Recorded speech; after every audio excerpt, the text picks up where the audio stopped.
तो आज के वीडियो में हम कक्षा 10वीं के ज़्यादातर मैथ के प्रश्नों के ऑब्जेक्टिव को सॉल्व करेंगे, जिसमें अगर आप पूरा का पूरा देखते हैं तो आप पास ही नहीं एक बेहतर से मार्क से आप बोर्ड की एग्ज़ाम को कवर करेंगे और इस प्रकार से आप बोर्ड में बेहतर मार्क ला सकते हैं। चलिए हम प्रश्नों की शुरुआत करते हैं। पहला प्रश्न दिया हुआ है, निम्न में कौन परिमेय संख्या है। तो देखिए, परिमेय संख्या जानने के लिए सबसे पहले हमें क्या होता है कि वो कोई भी संख्या वो परिमेय संख्या तब होता है जब वो p/q के रूप में हो, जहाँ पर q बराबर डज नॉट 0 होता है। तो यहाँ पर हम देखेंगे क्या कि जब p/q के में परिमेय संख्या रहेगा तो उसका, अब जैसे ऑप्शन में दिया हुआ है हमसे कि ये √3, √4, √5, √6, देखिए इसका पूर्ण वर्गमूल नहीं है, तो पूर्ण वर्गमूल नहीं होगा तो वह होगा अपरिमेय संख्या।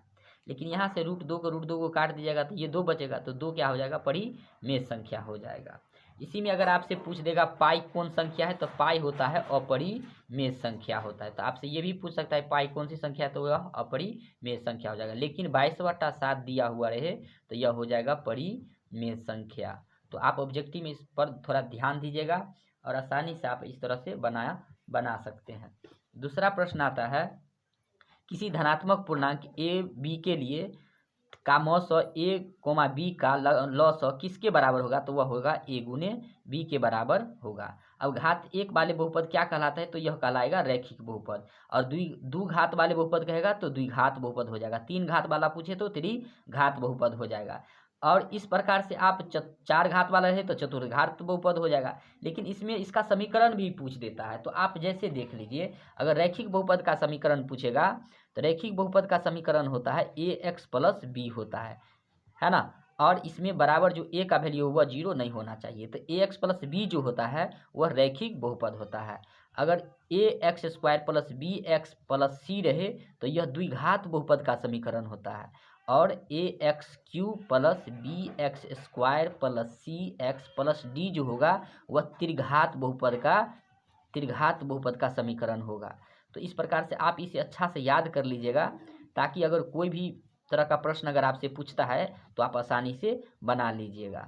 लेकिन एक बात ये भी है कि रैखिक बहुपद का ग्राफ क्या होता है, तो रैखिक बहुपद का ग्राफ जो होता है वह होता है सरल रेखा। द्विघात बहुपद का जब पूछेगा ग्राफ क्या होता है, तो वह होता है परवलय या परवलीय आप मार सकते हैं। और त्रिघात बहुपद रहे तो आप उसे वक्र रेखा, त्रिघात बहुपद का ग्राफ क्या होता है, तो वक्र रेखा होता है। तो इस प्रकार से आप इस क्वेश्चन को बना सकते हैं। तो देखिए आ गया चौथा प्रश्न कि त्रिघात बहुपद का व्यापक रूप क्या है। तो देखिए ax² + bx², ax³ + bx² + cx + d, यही हो जाएगा त्रिघात बहुपद का व्यापक रूप। अब यहाँ से देखिए sin a बराबर 3/4 दिया है, तो cos a का मान पूछता है। तो यही नहीं पूछेगा, आपसे बहुत से प्रश्न इस प्रकार के पूछ सकता है। तो 3/4 जब दिया है sin a बराबर, cos a का मान पूछ रहा है, तो देखिए यहाँ से sin थीटा बराबर होता है लंब बटा कर्ण होता है। तो लंब बटा कर्ण होता है, तो लंब कर्ण दिया है तो आधार निकाल लीजिए। देखिए ये 3 चीज़ आप हमेशा याद रखिए, लंब कर्ण दिया है तो आधार निकालिए, आधार कर्ण दिया है तो लंब निकालिए, और लंब आधार दिया है तो कर्ण निकालिए। जो नहीं दिया रहेगा वो निकालेंगे। अब यहाँ से हम आधार निकालेंगे तो हम आधार का फॉर्मूला लिखेंगे। अगर आपको फॉर्मूला का वीडियो चाहिए तो पीछे वाले हम वीडियो में हमने आधार का चाहे जितना भी फॉर्मूला है त्रिकोणमिति का, हमने सब वीडियो में डाल दिया, और साथ ही 10th के जितना भी फॉर्मूला है सब हमने इसमें डाला हुआ है, तो आप जाकर के वहाँ से देख सकते हैं। अब आधार बराबर फॉर्मूला होता है कर्ण स्क्वायर और माइनस लंब स्क्वायर। तो यहाँ से देखिए कर्ण का मान कितना दिया हुआ है, 4 दिया है, तो यहाँ से हम क्या लिख लेंगे 4 का स्क्वायर, और लंब का मान कितना है 3, तो यहाँ से कर लेंगे 3 का स्क्वायर। तो देखिए 4 का स्क्वायर हो जाएगा 4 चौका 16, 3 का स्क्वायर 3 तिया 9, तो 16 में से 9 घटा देंगे, 9 7 16 हो जाएगा, तो √7 हो जाएगा। अब यहाँ से हमसे पूछ क्या रहा है, कॉस का मान, तो कॉस का मान हमसे पूछा है, तो कॉस थीटा बराबर फॉर्मूला क्या होता है, आधार बटा कर्ण हो जाता है। तो आधार बटा कर्ण हो जाता है, तो आधार का वैल्यू यहाँ से दिया हुआ है √7, और कर्ण का वैल्यू कितना दिया हुआ है, कर्ण का वैल्यू 4 है, तो हम यहाँ पर 4 डाल देंगे, तो ये आंसर निकल जाएगा। यहाँ पर हमसे 10 भी पूछ सकता था, कॉट भी पूछ सकता था, कोई भी पूछ सकता है, तो बस आप फॉर्मूला डाल करके जो नहीं दिया वो निकाल लीजिए और उस पर बना लीजिए। तो ऐसे ही आप आसानी से कोई भी प्रश्नों को बना सकते हैं। अगला प्रश्न देखिए दिया हुआ है 10a बराबर क्या होगा, तो 10a बराबर होता है cot 90 - a, यानी cot 90 - थीटा होता है tan थीटा। और यही नहीं, अगर आपसे इसी टाइप से कोई भी क्वेश्चन पूछ सकता है, sec 90 - थीटा पूछ सकता है, cos 90 - थीटा पूछ सकता है, तो किसी का भी पूछे, इसके लिए हमने भी फॉर्मूला पहले ही कह दिया है कि दे दिए हैं, तो यह सब फॉर्मूला जाकर के आप देख सकते हैं। तो अब है किसी बिंदु की एक्स अक्ष से दूरी उस बिंदु का क्या कहलाता है। तो जब ये एक्स अक्ष से दूरी कहे तो वाई अक्ष हो जाएगा, और वाई अक्ष से कहे तो एक्स अक्ष हो जाएगा। तो एक्स अक्ष से दूरी कह रहे तो वाई बराबर 0 होता है, और वाई अक्ष से कहे तो एक्स बराबर क्या हो जाता है 0। तो वाई अक्ष से कहे तो एक्स बराबर 0, और एक्स अक्ष से कहे तो वाई बराबर 0 हो जाता है। लेकिन यहाँ पर एक्स अक्ष से दूरी कह रहा है तो एक्स अक्ष से दूरी जो होगा वह कोटि होगा, और वाई अक्ष से दूरी पूछे तो क्या हो जाएगा भुज हो जाएगा। तो एक्स अक्ष वाला हो गया कोटि, और अगर यहाँ पर वाई अक्ष रहता तो क्या हो जाता यहाँ पर, तो यह हो जाता भुज हो जाता। तो आप थोड़ा अच्छा से देखिएगा। अगला प्रश्न है किसी वृत्त का क्षेत्रफल का सूत्र। तो वृत्त का क्षेत्रफल होता है पाई आर स्क्वायर, वृत्त की परिधि हो जाएगा 2 पाई आर, और गोला का कुल पृष्ठीय क्षेत्रफल होता है 4 पाई आर स्क्वायर। अगला प्रश्न है संचय बारंबारता वक्र क्या कहलाता है। तो संचय बारंबारता वक्र कहलाता है त्वरण। अब है यूक्लिड विभाजन एल्गोरिथम दो धनात्मक पूर्णांकों के निम्न में किसे परिकलित करने की तकनीक है। तो यह क्या है मौसौ निकालने की। अगला है tan 45 का मान क्या होता है। तो tan 45 का मान होता है 1।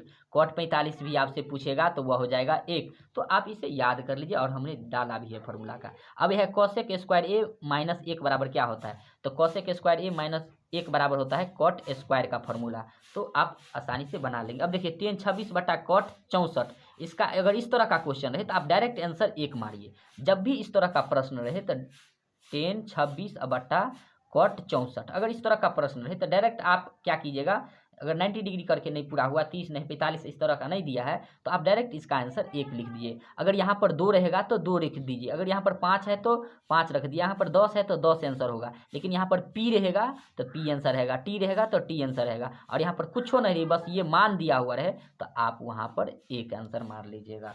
कोई दिक्कत होना भी नहीं चाहिए। आसानी से तौर तरीका से हम आपको बता रहे हैं, बस ध्यान दिए रखिए।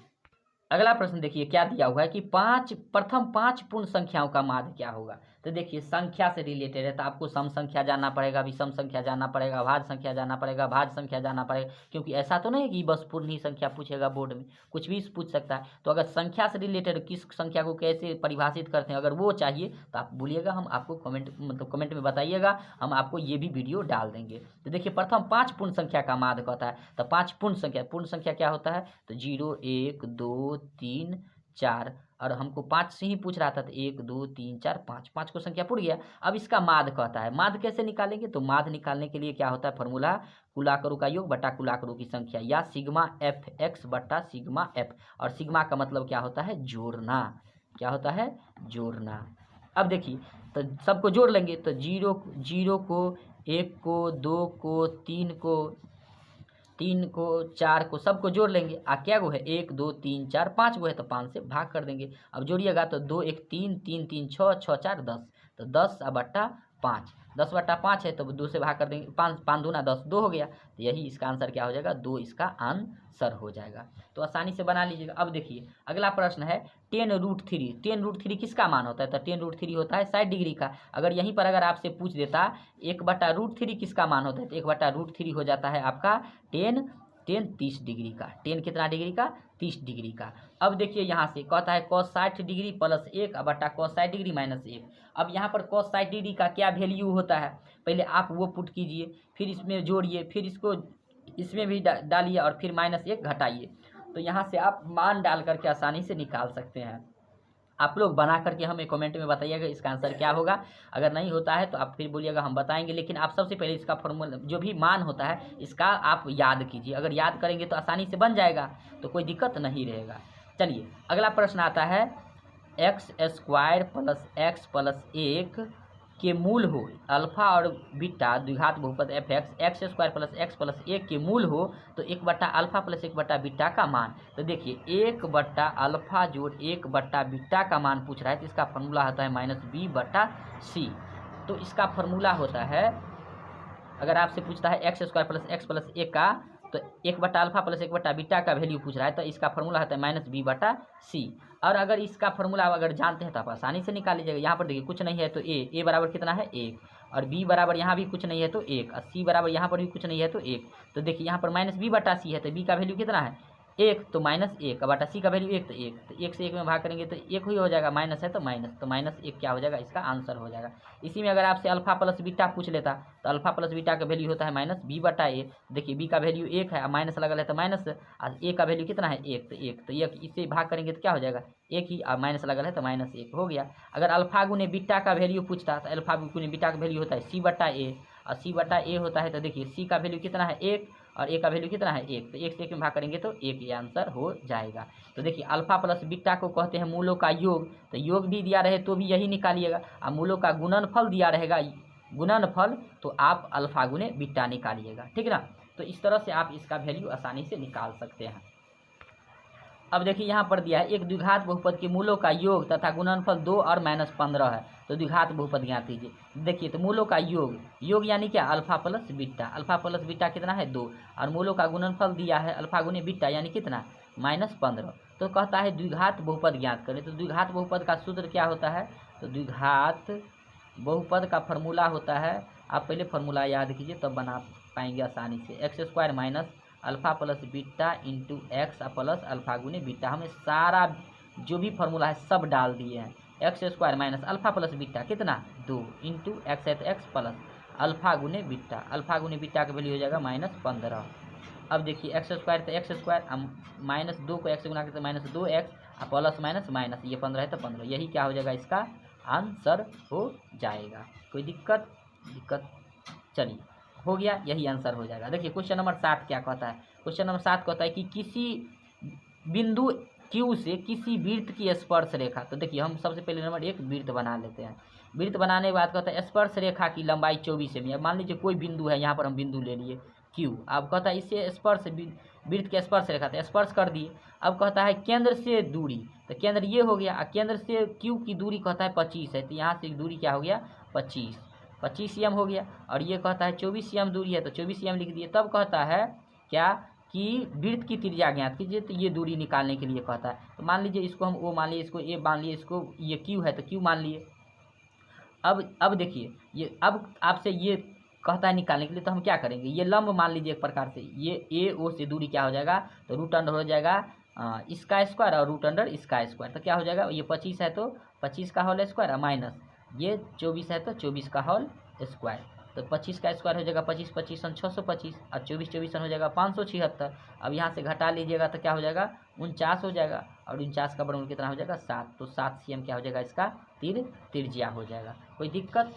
चलिए अगला प्रश्न आता है कि -4 और 3 किस पाद में है, तो देखिए -4 और 3 किस पाद में, इस तरह के प्रश्न भी बार बार आता है। अब बोर्ड में पक्का है कि ये रह बेटा करेगा इस टाइप के क्वेश्चन।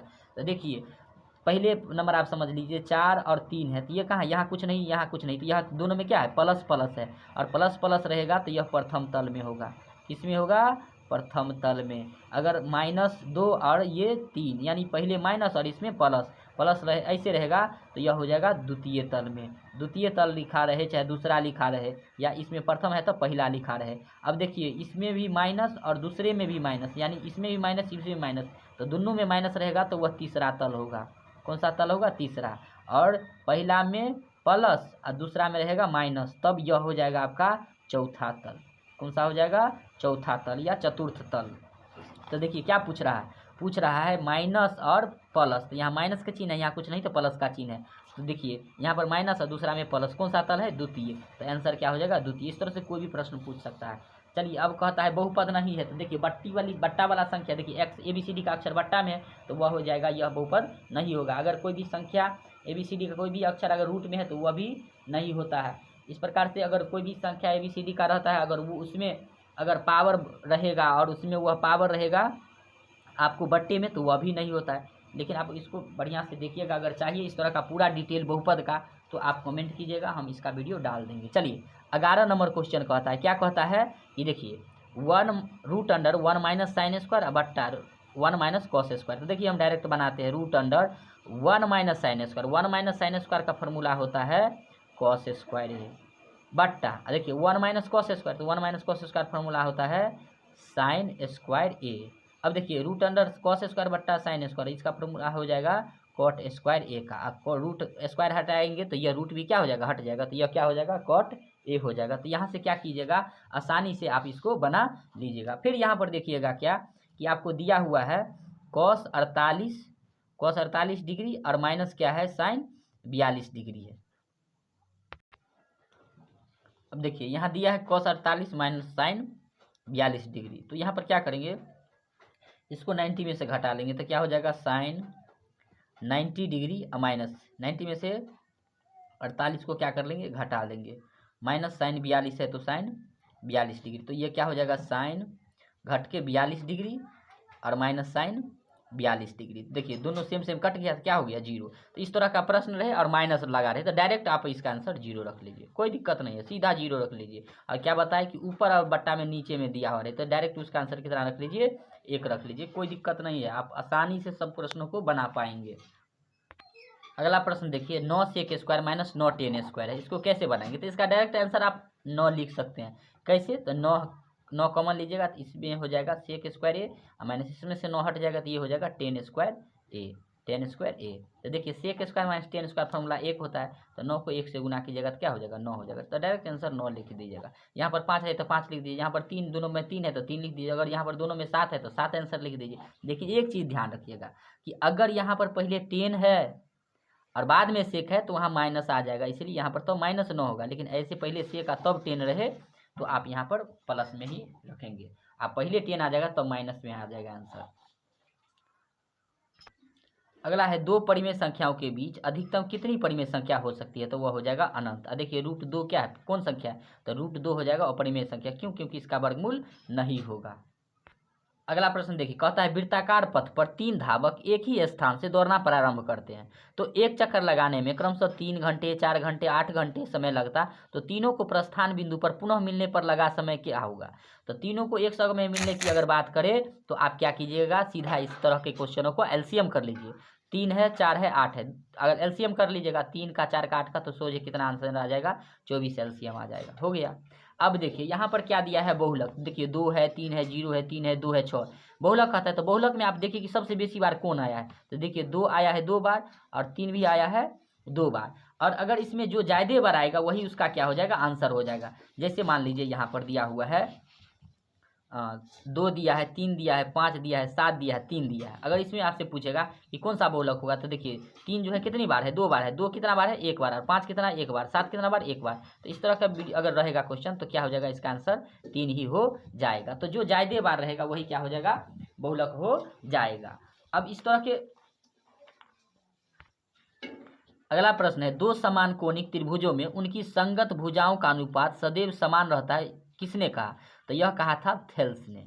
अगला है बिंदु 4, 5 और 6, 5 को मिलाने वाली रेखा का मध्य बिंदु क्या होगा। तो देखिए मध्य बिंदु का फॉर्मूला होता है x1 + x2 बटा 2 और y1 + y2 बटा 2 हो जाएगा। तो देखिए इसके पहला और पहला को जोड़ लीजिए और इसके दूसरा को जोड़ के 2 से भाग कर लीजिए। तो देखिए क्या क्या दिया है, 4 दिया है, 5 दिया है, 6 दिया है, 5 दिया है। अब क्या कीजिए, इसके पहला को जोड़िए तो 6 + 4 कितना हो जाएगा, 10 बटा 2, 5 और 5 को जोड़ लीजिए तो 5 और 5 10 बटा 2। अब भाग कर लीजिए, 2 से काटेंगे तो ये 5 हो जाएगा, इसे काटेंगे ये भी 5 हो जाएगा। तो क्या क्या आया, 5 और 5 आया, तो 5 5 क्या हो जाएगा, इसका आंसर हो जाएगा। तो यही आंसर हो जाएगा।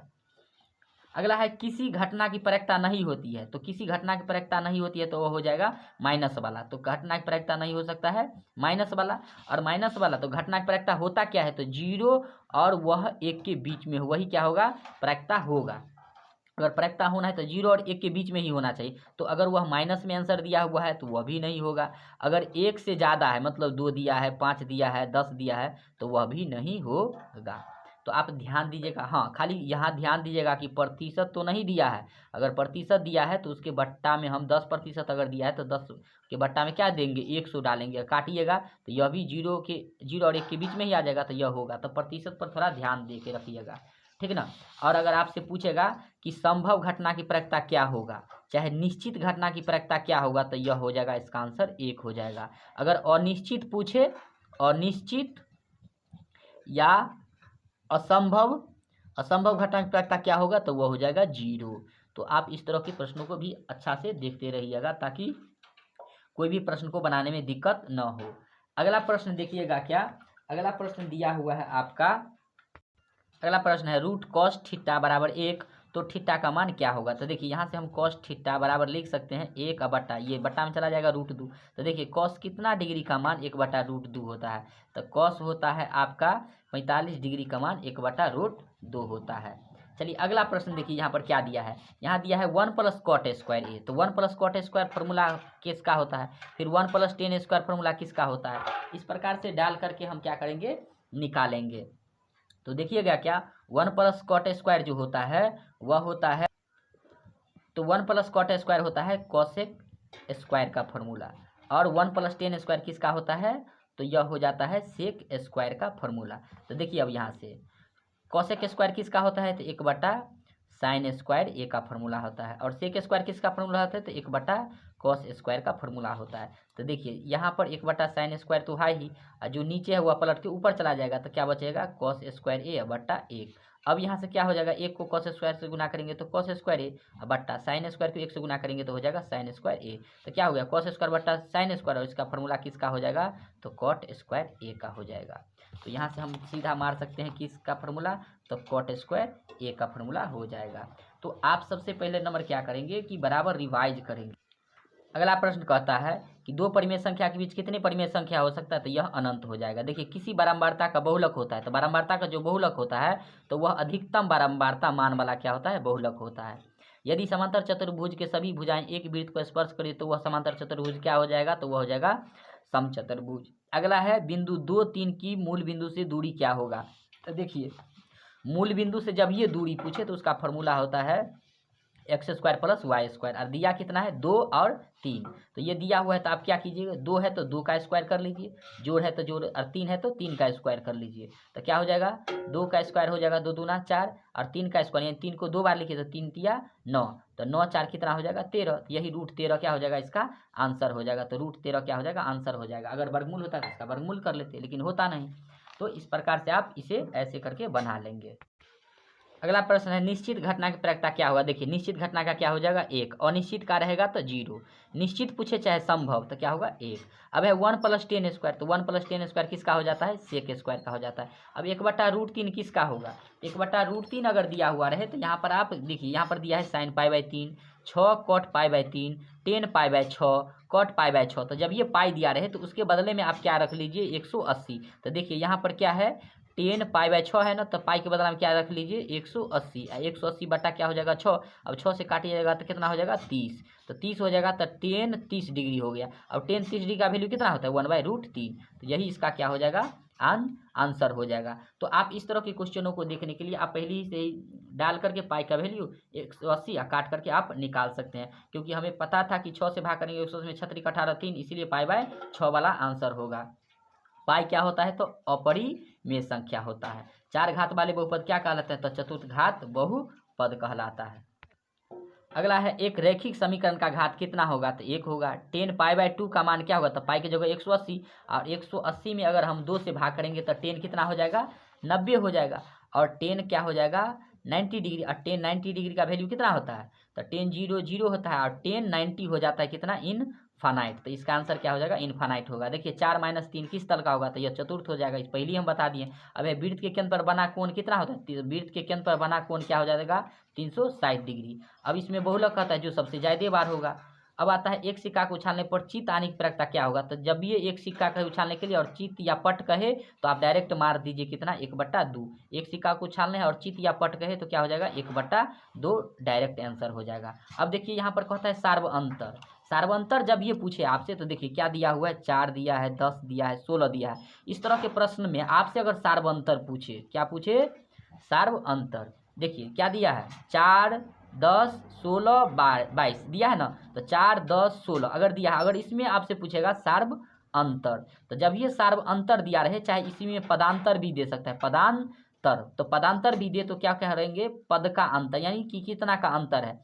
तो हम क्या कर लेंगे दूसरा प्रश्नों में, दूसरा क्वेश्चन में, दूसरा में से क्या करेंगे मान में से पहला को घटा लेंगे। तो देखिए 10 में से 4 जाएगा तो कितना बच जाएगा 6, तो 6 ही इसका क्या हो जाएगा सर्व अंतर हो जाएगा। लेकिन प्रथम पद पूछेगा तो प्रथम क्या है 4, तो प्रथम पद 4 इसका आंसर हो जाएगा। तो आप ध्यान से अच्छा से बनाइएगा। अब देखिए यहाँ पर क्या कहता है, द्विघात समीकरण 2x² - 4x + 3 का विवेचक क्या होगा। तो देखिए 2x² - 4x + 3 इसका क्या कहता है, विवेचक निकालने के लिए। तो विवेचक निकालने के लिए क्या करेंगे, यहाँ पर देखिए a बराबर कुछ नहीं, यहाँ पर कितना है 2 है, b का मान कितना है -4 है और c का मान कितना है 3 है। तो विवेचक का फॉर्मूला, विवेचक यानी d, और विवेचक का फॉर्मूला होता है b² - 4ac। तो b का मान कितना है -4, तो -4 का होल स्क्वायर कर देंगे, -4 गुने a का मान कितना है 2, तो 2 देंगे, 80 का मान कितना है 3। तो देखिए 4 का स्क्वायर करेंगे, 4 चौका 16 माइनस 4 दूनी 8, 8 तिरिक 24, 8 तिरिक 24 देंगे। तो 24 देंगे तो यह कहाँ कर देंगे, घटा देंगे। तो 24 में से 16 जाएगा तो कितना बचेगा, -8। तो -8 ही क्या हो जाएगा, इसका विवेचक हो जाएगा। देखिए -8 दिया है तो -8 क्या हो जाएगा, आंसर हो जाएगा। तो यही हो जाएगा। इसमें भी ऑब्जेक्टिव पूछता है कि अगर माइनस में, अगर विवेचक का मान अगर माइनस में आएगा तो अब इसको लिखिएगा मूल वास्तविक नहीं है, मूल वास्तविक नहीं है। और अगर डी का मान, विवेचक का मान अगर आपको आ गया प्लस में तो मूल वास्तविक और हो जाएगा असमान, मूल वास्तविक और असमान। अगर डी का मान आ गया आपका, अगर निकाल लिया डी का मान आ गया 0 तो यहाँ पर लिखिएगा मूल वास्तविक है, मूल वास्तविक, और वहाँ पर क्या हो जाएगा, समान। तो इस तरह का भी ऑब्जेक्टिव रहता है, अगर रहेगा तो हम फिर दिखाएंगे, लेकिन आपको तत्काल हम ये इतना बता देते हैं कि ताकि आपको आए तो कोई दिक्कत ना हो। देखिए अब आता है ए, प्रथम पद ए और सर्वंतर डी है तो nवां पद क्या होगा। तो ये फॉर्मूला है a + n - 1 × d। इस तरह के प्रश्नों को हमने बताया ही है। देखिए अगला प्रश्न कहता है कि दो समरूप त्रिभुज की भुजाएं 4:9 है तो इनके क्षेत्रफल का अनुपात क्या होगा। देखिए तो भुजा दिया है 4:9 दिया है, और अगर आपसे क्षेत्रफल पूछेगा तो इसका स्क्वायर कर दीजिए। तो 4 चौका 16 और 9 81, तो 16:81 यही क्या हो जाएगा, आंसर हो जाएगा। लेकिन अगर आपसे भुजा दे त्रिज्या तो स्क्वायर कर देंगे। अगर क्षेत्रफल दिया है तब आपसे पूछेगा भुजा चाहे त्रिज्या, तो देखिए क्षेत्रफल जैसे मान लीजिए 16 दिया है और 49 दिया है, और आपसे पूछेगा भुजा चाहे त्रिज्या, तो क्या कर लेंगे, 16 का वर्गमूल 4 और 49 का वर्गमूल 7, तो 7 4:7 यही क्या हो जाएगा, आंसर हो जाएगा। और ये बट्टा में वाला भी रह सकता है तो बट्टा में कर लेंगे, कोई दिक्कत नहीं है। अगला देखिएगा क्या है, किसी वृत्त के बाह्य बिंदु P से दो वृत्त स्पर्श रेखा है तो PA और PB खींची गई। यदि PA 8 है तो PB क्या होगा। देखिए कोई भी वृत्त है बाह्य बिंदु से खींच रहा है, अगर PA इतना दूर 8 है तो ये भी क्या होगा, 8 ही हो जाएगा। तो ये दोनों क्या होता है, और ऐसे भी पूछ सकता है कि दोनों बाह्य बिंदु से खींचा गया वृत्त पर स्पर्श रेखा की लंबाई क्या होता है, समान होता है। समान भी दे सकता है या बराबर भी दे सकता है, कोई दिक्कत नहीं है। लेकिन वृत्त पर अगर आपसे पूछे कि वृत्त पर कितने स्पर्श रेखा खींचा जा सकता है तो वृत्त पर अनंत स्पर्श रेखा खींचा जा सकता है। लेकिन यह पूछ दे कि वृत्त के एक बिंदु पर कितने स्पर्श रेखा खींचा जा सकता है तो वह होगा एक ही हो जाएगा। तो ये सब आप क्वेश्चन को अच्छा से थोड़ा देखिएगा। अगर पूछ देगा कि वृत्त, अगर दो वृत्त दिया हुआ है और बिना स्पर्श किए हुआ है तो आप इस पर कितने स्पर्श रेखा खींच सकते हैं, तो इस पर कितना हो जाएगा, 4 स्पर्श रेखा हो जाएगा। अगर दो वृत्त एक दूसरे को सटा हुआ है तब इस पर कितने स्पर्श रेखा होगा, तो ये इस पर हो जाएगा 3। कितने हो जाएंगे, 3। तो ये सब आप थोड़ा ध्यान दे के रखिएगा। अब देखिए एक + 10 स्क्वायर है तो इसका फॉर्मूला सेक स्क्वायर का फॉर्मूला तो हम बोल ही दिए कि अच्छा से याद कर लीजिए। एक सिक्का उछालने पर चित या पट, देखिए आ गया। तो चित या पट रहे, एक सिक्का दिया है तो 1/2 ही इसका आंसर हो जाएगा। बहुलक है तो सबसे ज़्यादा बार देखिए कौन आया है, तो सबसे ज़्यादा बार इसमें 3 ही आया है तो 3 ही इसका बहुलक हो जाएगा। अब देखिए दूरी है, दूरी निकालना है। दूरी के फॉर्मूला पर हमने सारा दूरी निकालने का सूत्र से पीछे हमने बता ही दिया, जाकर के आप वहाँ से आसानी से दूरी का देख लीजिए। अब देखिए यहाँ पर क्या कर रहा है, 24, 15, 22, 13, 9, 10, 30 का परिसर पूछे तो आप सीधा बना लीजिए ऊपरी सीमा माइनस निम्न सीमा। तो सबसे बड़ा संख्या क्या है, 30, और इसमें देखिए सबसे छोटी संख्या क्या है, तो इसमें सबसे छोटा 9 है। तो बड़ी संख्या में से छोटी संख्या को घटा लेंगे, तो हम क्या करेंगे, 30 में से 9 को घटा लेंगे, और 30 में से 9 घटाइएगा तो कितना हो जाएगा, 21 हो जाएगा। तो 21 क्या हो जाएगा, इसका आंसर हो जाएगा। तो इस तरह के क्वेश्चन रहे तो कोई दिक्कत नहीं, आसानी से बना लेंगे। अगला देखिए, अगला कहता है क्या, साइन थीटा बराबर कॉस थीटा है तो थीटा किसके बराबर होगा। तो साइन थीटा और कॉस थीटा जो बराबर होता है वह कहाँ पर थीटा होता है, तो वह साइन 45 डिग्री, मतलब साइन का भी और कॉस का 45 डिग्री पर दोनों का मान क्या होता है, बराबर होता है। अगला है sine square plus cos square, तो sine square plus cos square formula क्या होता है, 1 होता है। कॉस 90 माइनस थीटा, तो कॉस 90 माइनस थीटा हो जाता है साइन थीटा का फॉर्मूला। तो यहाँ से साइन थीटा का निकाल लीजिएगा। यहाँ देखिए दूरी है तो दूरी भी आसानी से आप निकाल लीजिएगा। अब यहाँ से मूल समान है तो यहाँ से मान पूछता है निकालने की, तो ये भी बना लीजिएगा b² - 4ac। अगला प्रश्न देखिए, यहाँ पर क्या दिया, 5, 15 और 20 के लौसौ और मौसा का अनुपात क्या होगा। तो देखिए 5 का, 15 का और 20 का लौसौ मौसा का अनुपात पूछता है। तो लौसौ मौसा का अनुपात, तो पहले आप लौसौ निकाल लीजिए कितना होगा, अनुपात में फिर मौसौ निकाल लीजिए कितना होगा। तो देखिए 5 और 15 और 20 का अगर आप लौसौ निकालिए तो कितना होगा। तो अगर आप 5, 15 और 20 का एलसीएम निकालिएगा तो लौसौ कितना हो जाएगा, 60 हो जाएगा। अगर 5, 15 और 20 का अगर आप एचसीएफ निकालिएगा तो 5 हो जाएगा। तब अब काटिए, 5 से काटेंगे तो 12 पंचे 60। तो यहाँ क्या हो गया, 12, यहाँ पर कुछ नहीं तो 1। तो यह आंसर क्या हो जाएगा, 12:1, यही क्या हो जाएगा, आंसर हो जाएगा। तो इस तरह से आपसे प्रश्न पूछे तो आप इसको भी आसानी से बना लेंगे। अब यहाँ पर देखिए, यह है cos 1, cos 2, cos 3 और cos 90 डिग्री। अगर यहाँ पर कोई एंगल नहीं दिया रहता, चाहे cos 30 का, cos 45 का, चाहे tan 30 का, tan 90 का, इस तरह का प्रश्न अगर नहीं रहता तो आप डायरेक्ट इसका आंसर 1 लिख लेते, इसमें कोई दिक्कत नहीं था। लेकिन अगर यहाँ पर cos 90 दिया है तो देखिए आपकी cos 90 का मान कितना होता है, तो cos 90 का वैल्यू होता है 0। अब ये टोटल 1 होता है तो 1 को 0 से गुना करेंगे तो कितना हो जाएगा, 0, इसीलिए इसका मान क्या हो जाएगा, 0 हो जाएगा। लेकिन अगर ये नहीं दिया रहता 30 का, चाहे 45 का, चाहे 60 का, चाहे 90 का, तो वो वैल्यू नहीं देते, डायरेक्ट उसका आंसर क्या लिख देते, हम 0 लिख लेते। तो आप ध्यान से इस तरह के प्रश्नों को आसानी से क्या करेंगे, बनाएंगे। तो कहीं भी आपको दिक्कत होगा तो आसानी से आप बना सकते हैं। अगला देखिए 54 है, 51 है, 48 है, 45 है, कहता है 10वां पद। तो 10वां पद निकालने के लिए 10वां पद कहे तो आप a यहाँ पर लिख लेंगे a+9d। 10वां पद कहे तो a+9d, 20वां कहे तो a+19d, अगर 11वां पद कहे तो a+10d। क्यों, क्योंकि ऑब्जेक्टिव हम बना रहे हैं, ऑब्जेक्टिव में आसानी से बना लीजिएगा। देखिए तो a का मान मानी पहला कितना दिया हुआ है, तो पहला वैल्यू दिया हुआ है आपका यहाँ पर 54। तो a का वैल्यू प्रथम, तो a का वैल्यू हो गया 54 प्लस 9 है तो 9 गुने। अब देखिए d का वैल्यू क्या होगा, तो d का वैल्यू निकालने के लिए क्या करेंगे, हम दूसरा में से पहला को घटा देंगे। तो 51 में से हम क्या कर देंगे, 54 को घटा देंगे। तो यहाँ से अगर हम करते हैं तो ये हो जाएगा 54 प्लस 9 गुने। देखिए यहाँ से क्या हो जाएगा, 51 में से 54 को घटा देंगे तो कितना हो जाएगा, -3। तो -3 से गुना करेंगे तो ये 54 है तो 54, अब प्लस माइनस माइनस, तो 9 तिया कितना हो जाएगा, 27 हो जाएगा। तो -27 हो गया, तो 54 में से 27 को क्या कर देंगे, घटा देंगे, तो क्या हो जाएगा 27। तो यही 27 क्या हो जाएगा, इसका आंसर हो जाएगा। तो 27 क्या हो गया, आंसर हो गया।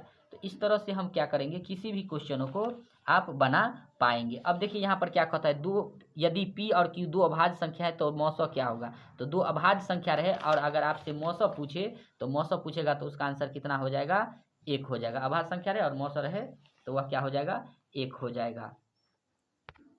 अब यहाँ पर प्रश्न देखिए, कहता है कार्तीय तल में स्थित 3 और -4 के कोटि का मान क्या होगा। तो देखिए 3 और -4 में कोटि पूछता है। अगर भुज पूछता है, भुज, तो भुज हो जाता है आंसर कितना, 3। और कोटि पूछा है तो कोटि हो जाएगा आपका कितना, -4। तो दूसरा हो जाएगा कोटि और पहला हो जाएगा भुज। तो यहाँ कोटि पूछ रहा है तो -4 इसका क्या हो जाएगा, आंसर हो जाएगा। तो यह -4 हो जाएगा। इसलिए आशा करते हैं कि आप इस तरह के प्रश्नों को ज़्यादा से ज़्यादा समझे होंगे और आप इसको रिवाइज करेंगे तो बोर्ड के अक्सर प्रश्न क्या होगा, इससे बनेगा। और अगर जो भी बचा हुआ प्रश्न होगा हम अगले वीडियो में आपको डाल देंगे, ताकि कहीं से भी ऑब्जेक्टिव में आपको कोई परेशानी ना हो। अगर कोई दिक्कत होता है तो आप हमें कमेंट करके बताएंगे। जय हिंद, जय भारत।